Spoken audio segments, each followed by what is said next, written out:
Alhamdulillahirabbil alamin.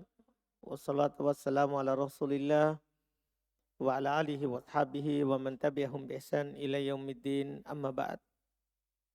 Alhamdulillah kita lanjut lagi latihan baca dan terjemah kitab dengan membaca kitab Tafsir Al-Karimir Rahman fi Tafsir Kalamil Mannan karya Syekh Abdurrahman bin Nasir As-Sa'di rahimahullah. Kita masih di surah Al-Baqarah, alhamdulillah.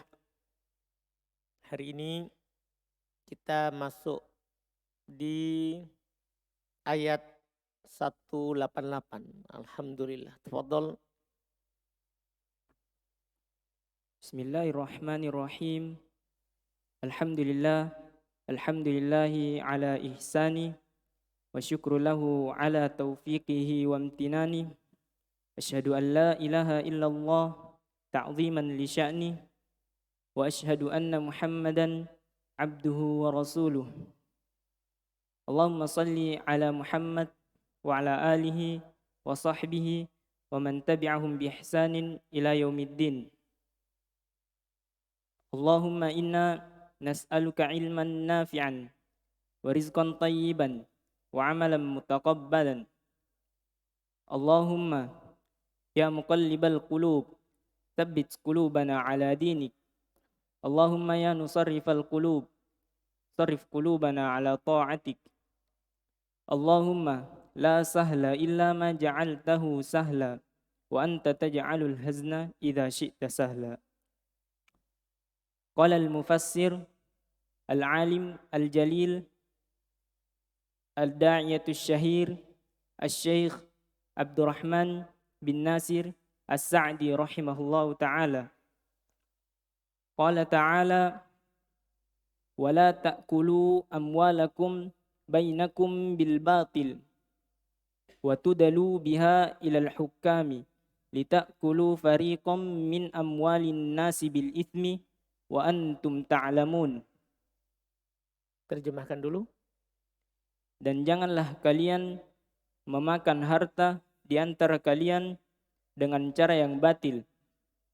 Dan janganlah kalian mengajukan hal itu kepada hakim agar kalian memakan sebagian dari harta manusia dengan jalan dosa, padahal kalian mengetahui. Ini Masya Allah. Ini dua sisi ya. Secara langsung atau lewat perantaraan. Jadi yang pertama, jangan kalian memakan harta sesama kalian dengan cara yang batil. Artinya dengan cara dirampok, dicuri, itu dengan cara yang batil. Atau dengan cara menipu, itu dengan cara yang batil. Yang kedua itu langsung. Kadang ada orang memakan langsung seperti itu. Yang kedua, watu dulu. Ini atop kita akulu.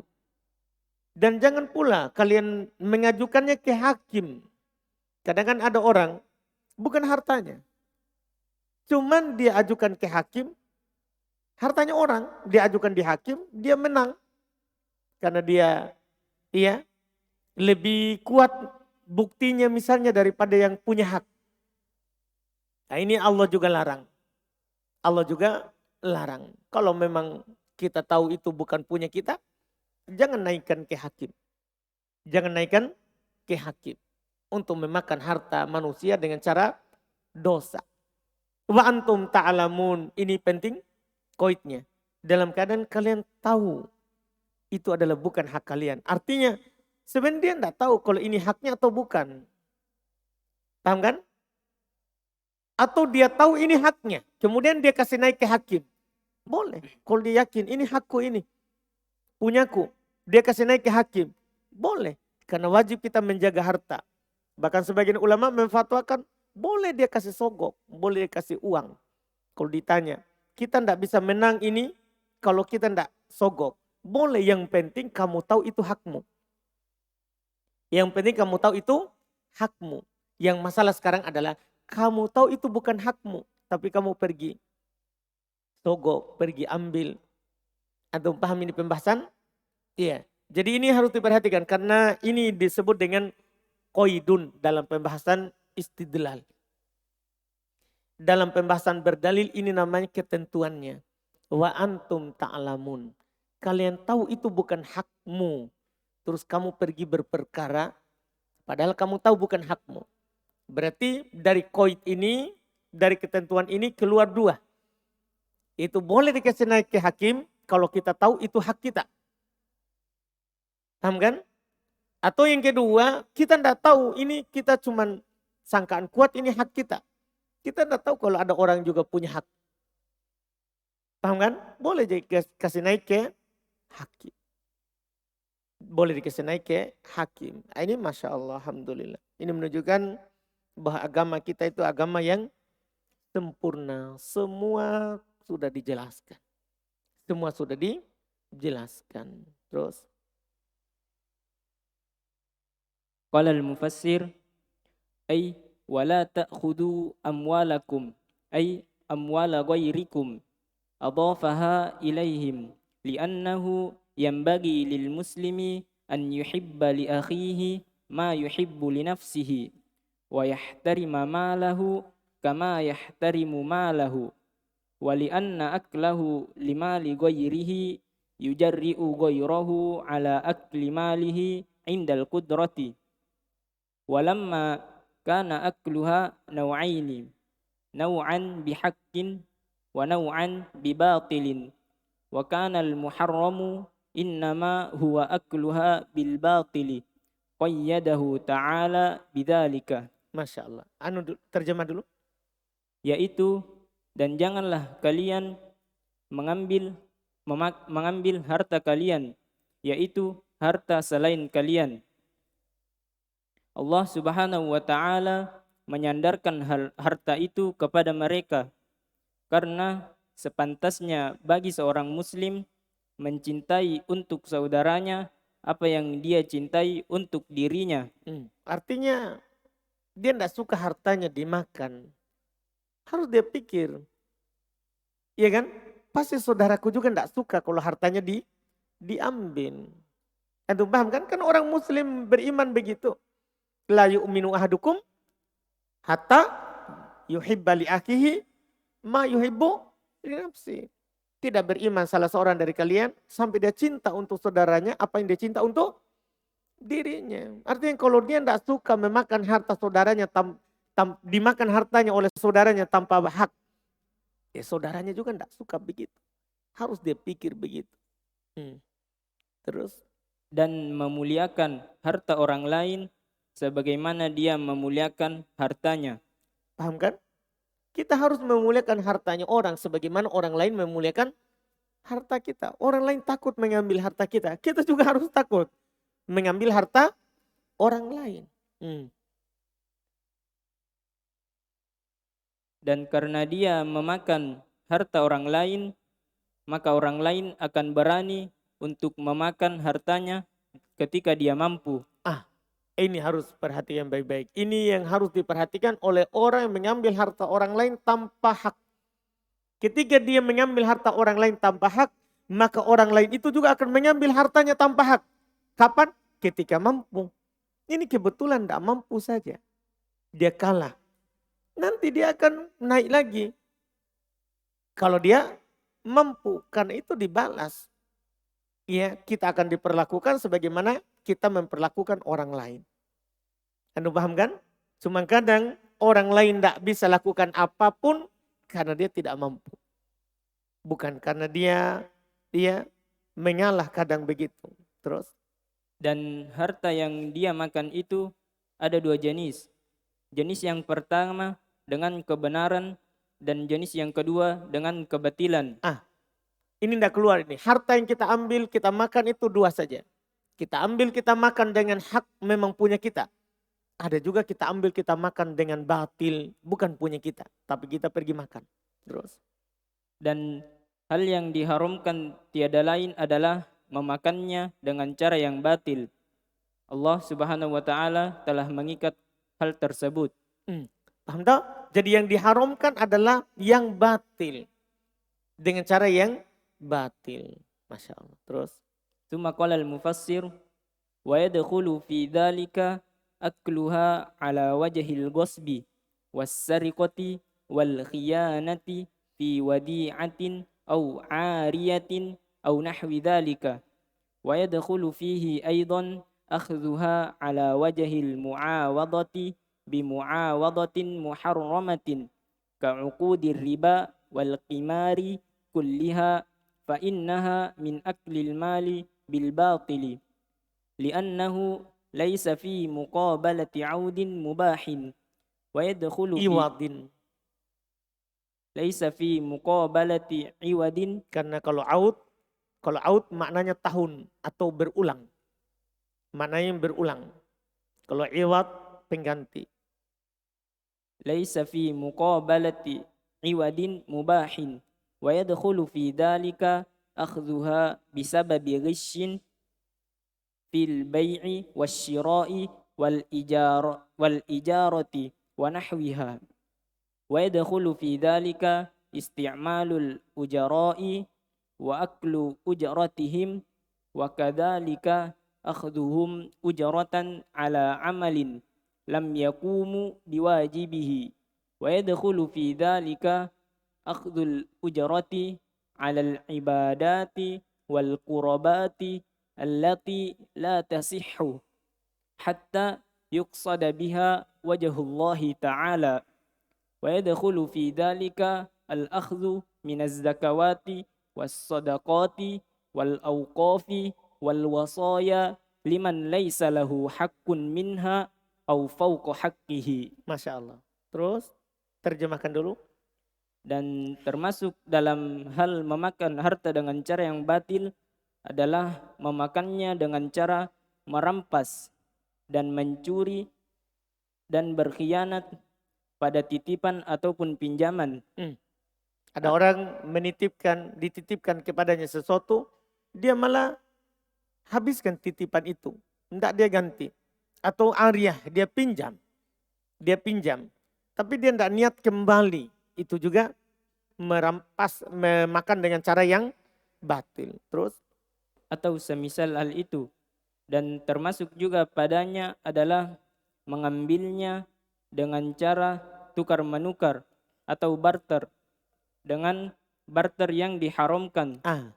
Orang boleh tukar menukar. Tapi tidak boleh yang bernilai haram. Yang tidak boleh bernilai haram. Paham kan? Seperti tukar menukar yang ribawi. Itu masuk juga dalamnya. Ya? Uang robek dengan uang tidak robek. Ya kan? Uang robeknya 10 ditukar dengan 8.000. Ya, makan dengan cara yang batil. Tidak boleh. Terus? Seperti akad-akad riba dan perjudian seluruhnya.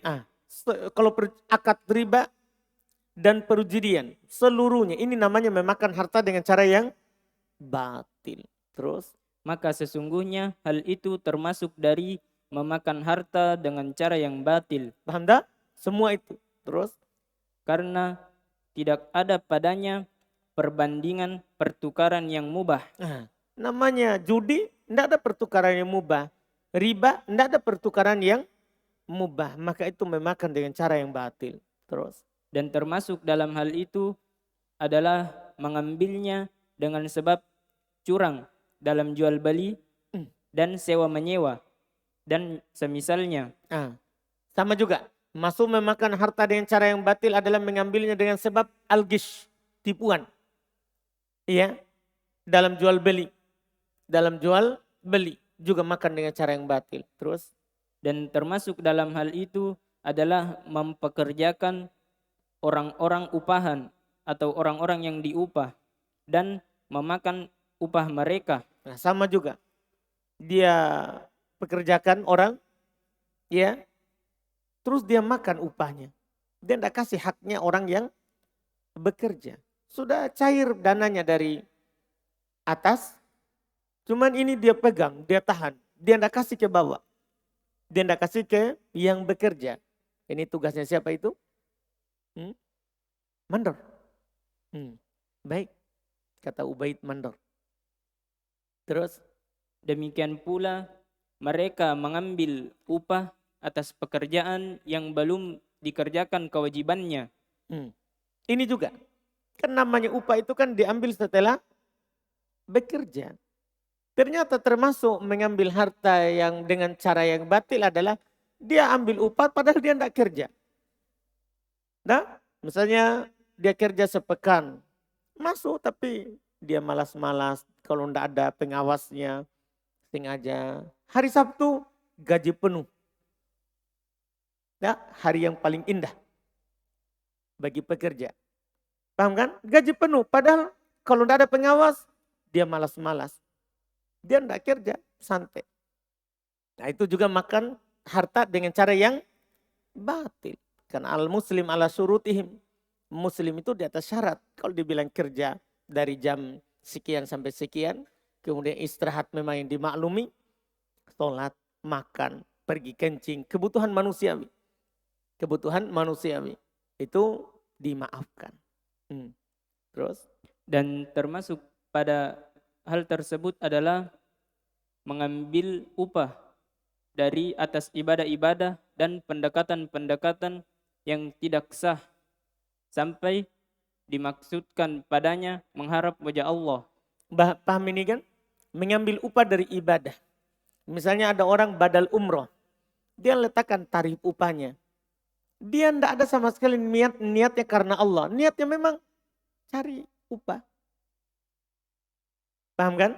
Cari upah. Ini juga memakan harta orang tanpa batil. Dengan cara tanpa hak. Tanpa hak. Paham kan? Seharusnya dia niatkan misalnya badal misalnya karena wajah Allah. Karena mengharap pahala dari Allah. Kalau ada upah itu urusan karena dia bekerja. Karena dia bekerja. Bukan karena ibadahnya. Bukan karena ibadahnya, tapi karena dia kerja. Terus? Dan termasuk dalam hal tersebut adalah mengambil dari zakat-zakat dan sedekah-sedekah dan wakaf-wakaf atau wasiat-wasiat. Untuk siapa yang tidak ada baginya hak dari hal itu. Sama juga. Ada orang mengambil zakat, padahal dia bukan tidak termasuk dalam yang disebutkan sebagai penerima zakat. Bukan miskin, bukan fakir, paham kan? Bukan fisabilillah, bukan orang yang lagi berperang di jalan Allah atau orang belajar. Kalau belajar atau mengajar itu masuk. Karena para ulama memasukkan dia fisabilillah. Karena memang Allah bagi dua fisabilillah. Belajar dan berperang dengan pedang atau berperang dengan lisan atau pulpen. Dia tidak ada haknya di situ. Tapi dia mengambil zakat. Oh itu namanya memakan tanpa hak. Memakan tanpa hak. Terus atau setelahnya? Atau lebih dari haknya. Lebih dari haknya. Lebih dari haknya. Dalam wasiat misalnya. Itu kalau zakat tidak ada ya. Kalau dalam zakat dan sedekah tidak ada ketentuan haknya. Para ulama mengatakan boleh dikasih kebutuhannya setahun. Boleh dikasih kebutuhannya setahun dalam zakat harta. Maksud sini lebih dari kadar haknya adalah dalam masalah wasiat. Dalam masalah apa? Wasiat. Wasiat itu kan punya ketentuan. Diambil lebih dari haknya. Maka ini juga makan harta tanpa hak. Terus? Tsumma qala al-mufassir fa kullu hadha wa nahwuhu min aklil mali bil batili fala yahillu dhalika biwajhin minal wujuhi hatta walau hasala fihi an-niza'u wa hasala al-irtifa'u ila hakimis syar'i wa adala man yuridu aklaha bil batili bihujjatin ghalabat hujjatul muhaqqi wa hakama lahu al-hakimu bidzalika fa inna hukmal hakimi la yubihu muharraman wa la yuhallilu haraman innama yahkumu ala nahwin mimma yasma'u wa illa fa haqa'iqul umuri baqiyatun falaysa fi hukmil hakimi lil mubtili rahatun wala syubhatun wala istirahatun. Baik, terjemah dulu. Masya Allah, faedah. Maka seluruh hal ini dan semisalnya itu termasuk dari memakan harta dengan cara yang batil, maka tidak halal hal itu dari segala sisi, hingga walaupun terjadi padanya pertikaian dan terjadi padanya pengangkatan kepada hakim syar'i, dan orang yang ingin memakan harta dengan cara yang batil itu mengajukan hujjah dengan hujjah yang mengalahkan hujjah orang yang berhak. Jadi dia naikkan ke hakim dan dia memiliki hujjah, bukti yang mengalahkan al-muhrik, sahibul hak, yang punya hak awal. Terus? Dan hakim memutuskan untuknya dengan hujjah tersebut. Hakim tidak salah karena hakim itu melihat bukti. Melihat bukti. Karena hakim tidak disuruh bela dadanya apakah dia jujur atau tidak. Karena hakim itu hanya dibebani melihat apa? Bukti. Makanya Nabi SAW mengingatkan itu dalam haditsnya. Bisa saja salah seorang dari kalian adalah, yaitu kalau saya menghukumi kalian dengan sesuatu, jangan ambil harta saudaranya dengan cara yang batil. Bisa saja saya hukumi itu hak dia dengan dalil dia lebih bagus menjelaskan daripada saudaranya. Ya kan? Hakim tidak salah. Hakim tidak salah. Paham dalam hal ini? Karena dia hanya berdasarkan apa? Bukti yang dia lihat. Tapi ingat, yang tidak punya hak ini yang masalah setelahnya. Terus? Maka sungguh keputusan hakim tidak membolehkan keharaman dan tidak menghalalkan keharaman. Hukumnya hakim itu lil mubtil, hukumnya hakim terhadap yang batil itu tidak membolehkan yang haram dan tidak menghalalkan yang haram. Tidak. Terus? Keputusan hakim tiada lain hanyalah dari apa yang dia dengar. Kan dia berdasarkan apa yang dia dengar. Dari bukti. Dari saksi. Terus? Jika tidak, maka hakikat perkara-perkara itu tetap ada. Maka tidak ada pada keputusan hakim untuk orang yang berbuat batil ketenangan, dan tidak pula keraguan-raguan, dan tidak pula istirahat atau rasa lega. Tidak ada dibilang lega, alhamdulillah sudah menang. Itu bagi yang punya hak. Dia memang punya hak, dia menang, sidang, itu istirahat namanya.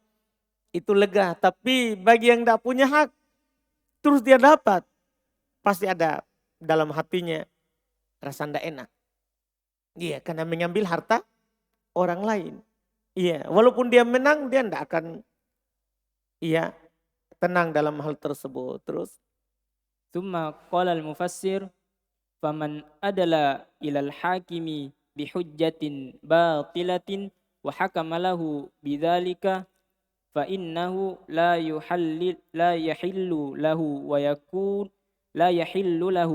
yakunu akilan lima li ghairihi bil batili wal ithmi wa huwa alimun bidzalika fayakunu ablagha fi uqubatihi wa ashadda fi nakalihi wa ala hadha fal wakilu idza alima anna muwakkilahu mubtilun fi da'wahu lam yahilla lahu an yukhasima 'anil khaini kama qala ta'ala wala takul lil khainina khasiman. Baik, ini yang terakhir untuk pengacaranya. Untuk pengacaranya si yang batil tadi. Terus? Maka siapa yang mengajukan kepada hakim dengan hujjah yang batil dan hakim memutuskan untuknya dengan hujjah tersebut, maka sesungguhnya itu tidak halal baginya. Artinya hakim mengatakan itu berarti punya dia. Menang dia sidang. Cuman itu bukan haknya. Itu tetap tidak halal. Itu bukan penghalalan. Sebagian orang kalau diputuskan oleh hakim, alhamdulillah kan halal dari hakim. Bukan, hakim hanya memutuskan sesuai dengan yang dia dengar. Secara zatnya, hakikatnya itu tidak halal. Terus? Dan orang yang memakan harta orang lain dengan cara yang batil dan dosa dalam keadaan dia mengetahui hal tersebut, maka hukumannya akan menjadi lebih dahsyat dan lebih keras dalam peringatannya, dalam siksaannya. dalam siksaannya. Ini naudzubillah. Jadi beda itu orang makan harta orang lain kan tidak tahu. Sama orang makan harta orang lain karena tahu itu punya orang. Beda hukumnya. Misalnya dalam masalah ringan para ulama membahas pagar halaman. Iya, kita tidak tahu kalau pagar tak geser sedikit. Itu beda hukumannya. Dengan orang sengaja geser. Dia sudah tahu batasan tanahnya sampai situ. Tapi sengaja dia geser lagi sedikit, lumayan luas. Padahal luas sedikit. Dia tahu itu bukan punyanya. Sengaja dia geser. Itu beda hukumnya. Beda hukumnya. Terus? Dan oleh karena ini, maka seorang wakil Maksudnya pengacaranya? apabila mengetahui bahwa orang yang dia wakili itu batil, Yang mewakilkannya. Wakil, pengacara, muwakil yang mewakilkan si pemilik kasus. Ya? Kalau dia tahu yang mewakilkan itu adalah batil dalam pengakuannya, maka tidak halal untuknya untuk membela orang yang berkhianat. Ini dia. Pengacaranya diingatkan juga. Ndak halal ayu khosim anil qain. Ndak boleh dia membela pengkhianat. Ndak boleh dia membela apa? Pengkhianat. Terus? Sebagaimana firman Allah Subhanahu wa taala, dan janganlah kalian menjadi pembela untuk orang-orang yang berkhianat. Ini sudah diatur memang. Jadi hakimnya sudah diatur. Paham kan? Ia mengajukan perkara sudah diatur. Terus pengacara juga sudah diatur. Untuk pengacara ayat ini, wala takun lil qainina khosima. Jangan menjadi pembela bagi orang yang berkhianat. Itu yang mau memakan harta orang lain tanpa hak. Tapi kalau kita datang orang mengatakan ini perkaraku begini, ini punyaku, dia punya bukti itu, maka tidak apa-apa dibela. Kan yang tidak boleh adalah yang mengkhianat. Yang pengkhianat. Alhamdulillah. Sampai situ? Masya Allah. Mantap Ustaz Abdullah. Masya Allah. Alhamdulillah. Tidak sia-sia dia diterima ya. Padahal dulu saya tidak mau terima. Gitu Abdullah ya. Alhamdulillah. Dia buktikan sendiri kalau dia berhaklah untuk di sini. Alhamdulillah. Baik. Insya Allah kita lanjut lagi besok ayat setelahnya. Kita cukupkan. Subhanakallah hamdik. Asyhadu an la ilaha illa anta astaghfiruka wa atubu ilaik.